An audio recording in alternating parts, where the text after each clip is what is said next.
Hello, everyone. This is Ranting Ray back with our 15th Charlie Kirk reaction video. This one's called Charlie Takes Arrogant College Student to School on CRT Critical Race Theory. This one's shorter again. I'll try to keep it short. Okay. I just wanted to real quick ask you, can you clarify your definition of critical race theory? Yeah, Derek Bell's. So what he wrote in 1991, Intro to Critical Race Theory. What's in that book? The whole book is your definition. How about this? The one I used. Call everything racist till you control it. Oh, so wait, but then that literally means that critical race theory can mean basically anything you want it to, right? Like, Only can if I you're have, calling like, it racist till you control it. I mean, I'm defining critical race theory in the modern American context as that. We can go back to Herbert Marcuse, One-Dimensional Man, or Jacques Derrida, or Michel Foucault, but the most agreed upon the most agreed upon academic theory is Intro to Critical Race Theory, 1991 by Derek Bell. Yeah. Wait, but Are you familiar with that literature? well, yeah, I've read the book, but I don't remember anything about it. It was for like a college class. Like, let's be honest, nobody remembers the books they read in college. Okay, this goes back to a point I made in that last video, hour-long video, with Mike Rowe. This is one of the counterpoints against how colleges educate students. So they require these a bunch of random stuff that most of the time does not even interest the students. So, okay, of course they're going to do what they have to do, get the grade, but they're not going to retain any of the information at all because they don't give a single shit about it, right? If you don't care about something, and it's not something you're going to utilize, you're going to forget about it. I might remember like a handful of random facts from stuff in college regarding stuff I haven't used in like a decade. But even that stuff I was interested in. Like the first emperor of Japan was Emperor Jimmu in the year 600 BC or 6000 BC. I don't know, one or the other. So yeah, if you don't have an interest in it, there's no point in learning about it because you're just going to forget the information anyways. This kid's read the whole book for a class. He doesn't even remember the core argument of it. So what's the point of reading the book? There is none. And now he comes up here, ask a question about that topic, and without even understanding the core principle behind it. In a book he's read, and it's pretty egregious to me that, I mean, he knew what question he was going to ask when he came up here. He knew when the event was. He said, oh, I'm going to go to that event. Or I don't know, maybe he saw it happening and he just stopped in on the way. But chances are he knew because at this point, these events are very popular and they fill up very fast. So you can see how many people are behind him. So he knew he got there pretty early. He got into line so he could ask a question. You would think someone who does all that would take, I don't know, a little bit of time, maybe be like, hey, I have this book. I've read it. I'm just going to go brush up on it a little bit, at least get the core principle so I have half clue what I'm talking about. But no, he did not do that. I don't know. Sounds like a great value proposition to go to No, college. no, nobody remembers the books they read in college. Sounds like a great value proposition to go to No, college. no, it is. Trust me. But like, well, but you didn't go to college, so I guess you wouldn't know. It's true, I didn't. Yep. The difference is Charlie reads to learn, which is why when he goes up here and he has these debates, he can quote Jacques, Rousseau, Locke. He can quote Aristotle, Socrates, etc. All these philosophers, all these thought leaders that are taught in schools. Well, they were taught in my schools at least. I don't remember anything they said because, like I said, I didn't take an interest in it, so I just learned it short term, temporarily to get the grade. But he read all this to learn, and he can implement that knowledge, that wisdom that he learned from reading what these people recorded for us, and he can implement that wisdom into his logic and argumentation, as opposed to this kid who's, again, just there to learn short-term temporarily for the grade and then forget it all. And now this kid knows nothing, but he's in college. Charlie Kirk knows a lot, but he didn't go to college. And the kid who learns stuff temporarily and forgets it and knows nothing now thinks that he's somehow greater than, better than, or smarter than Charlie Kirk, who learns to learn and retains knowledge and implements it into his thought, how he thinks. This kid now thinks he's better than Charlie Kirk or smarter than Charlie Kirk because he goes to college and Charlie Kirk didn't go to college. It's completely ass backwards thinking, and it's arrogant and ignorant. So So let me ask you though, does that mean that I'm not able to have this conversation with you? Because I actually remember the book and you didn't, and you paid Yep, he remembers the book. This kid doesn't, and the kid paid for it. for it. Paid to go to college to read a book. He doesn't remember anything about it.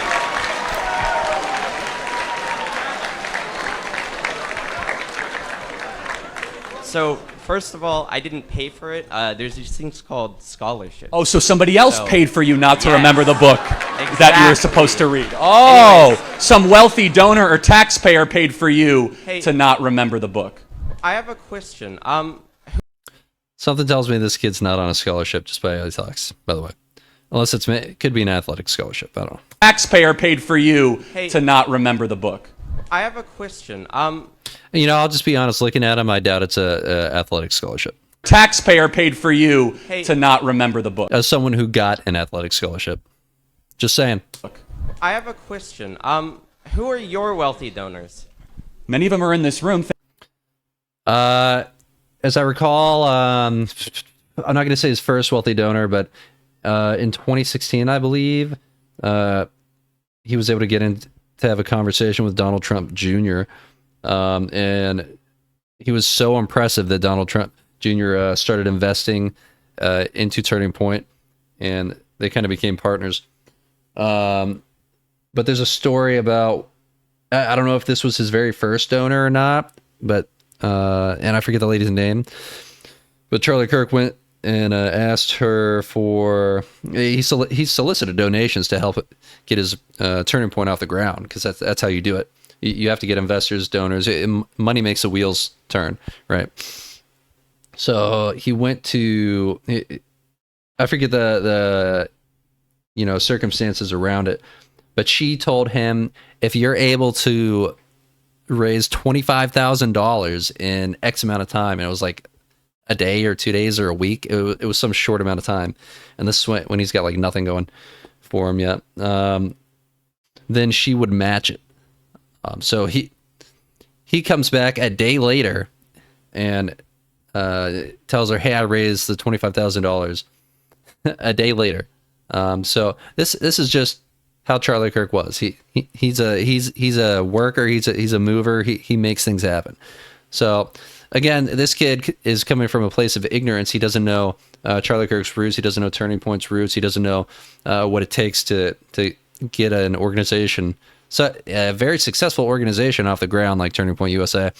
And he's just speaking out of ignorance, which is understandable, since he's like, he's what, 19, 20 maybe? Looks like he's 16, but he's in college.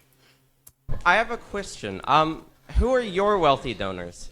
Many of them are in this room. Thank you guys for your wonderful support, by the way. Interesting. We have over 130,000 grassroots donors at Turning Point USA, 130,000. I think we have some people in the back that chip in $5, $10, $15. God bless you, God bless you, God bless you, God bless you, God bless you. We are a grassroots funded operation. But let me give you another example. I'll give you 5 things that critical race theory believes. Number 1, the notion that racism is ordinary and everywhere. Number 2, the idea of interest convergence, otherwise known as intersectionality. Number 3, the social construction of race, meaning that there is a social construction around race in our society. The 4, idea of storytelling and counter storytelling. Number 5, what was around race in our. Number 3, the social construction of race, meaning that there is a social construction around race in our society. The 4, idea of storytelling and counter storytelling. Number 5 is that no matter how hard you work, no matter how hard you do, you cannot remove racism from your society. Those are 5 pillars of critical race theory based on Derek Bell's Intro to Critical Race Theory. Does that ring a bell? Okay. Yes, but okay, so let me stick with this. What do you think? Oh, fuck. We'll edit that out. My don't train. worry. Oh, my bad. They didn't Wait, am I edit it not- out. Wait. What do you think? Oh, fuck. Well, I didn't really We'll pick edit that up out. the My whole train. word. Oh, my bad. Wait, am I not allowed to? It's not encouraged. Oh, okay, sorry. What was the third point?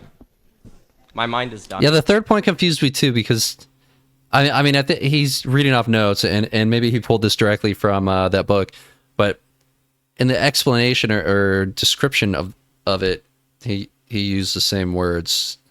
So like The social construction of race? The Yeah, I social don't know what that construction of means. race. Do you not think that race is at least partially socially constructed? Depends how you define it. So, Yeah. like, what defines where one race ends and where one race begins? Depends who you're asking. I think race is completely and totally irrelevant. Do you think race is relevant? No. Okay, then why are we talking about race all the time, and why are we talking about critical race theory? Well, you brought it up at first when you were doing your speech. Right, So, remember I said it was a lie from the pit of hell that we should repudiate and stop talking about all the time?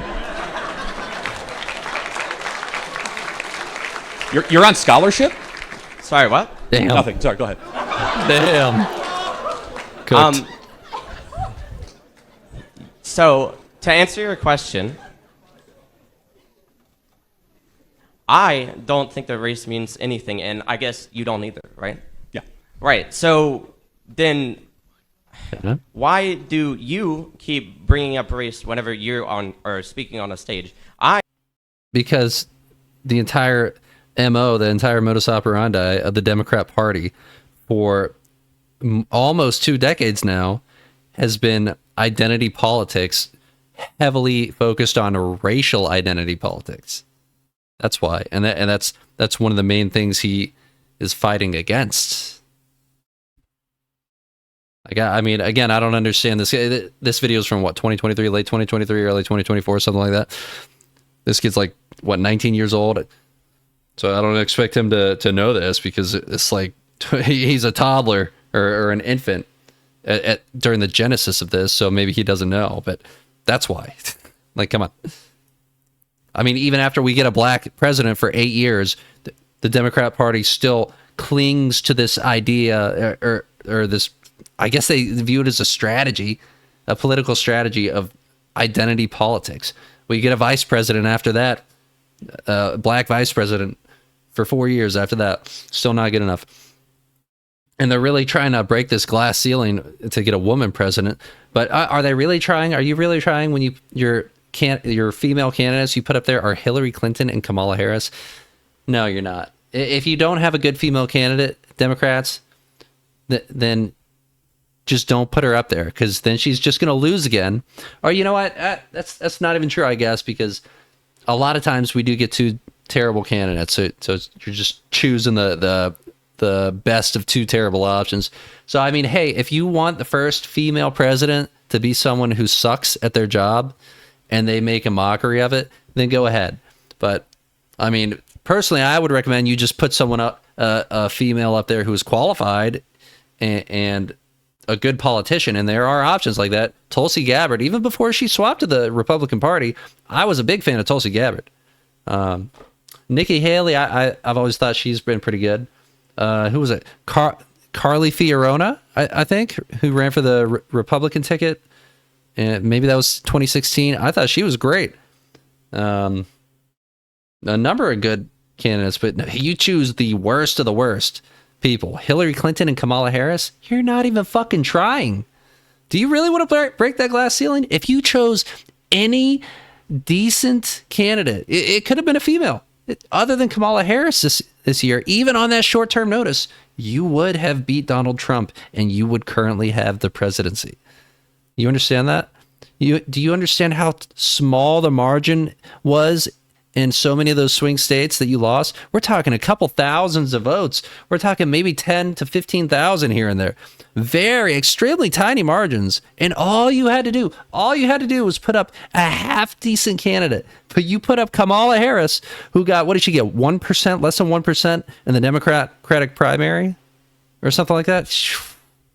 Hey, Trump won, but you equally, you all just sabotage your own campaign. I am not speaking on a stage bringing up critical race theory. You are. No. So. I'm bringing up how critical race theory destroys society and how we shouldn't talk about race all the time.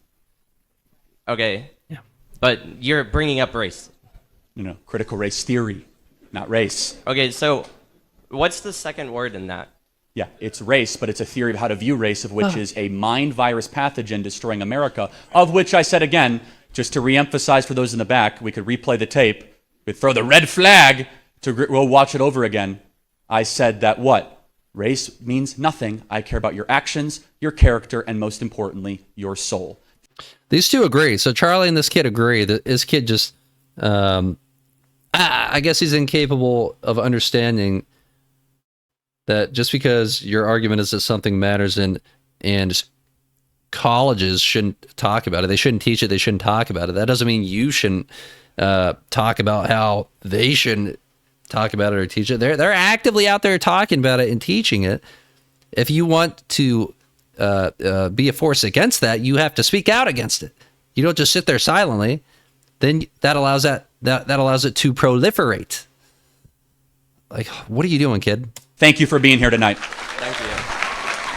Ay, ay, ay. And thank you for being here tonight. Like, comment, subscribe. Peace.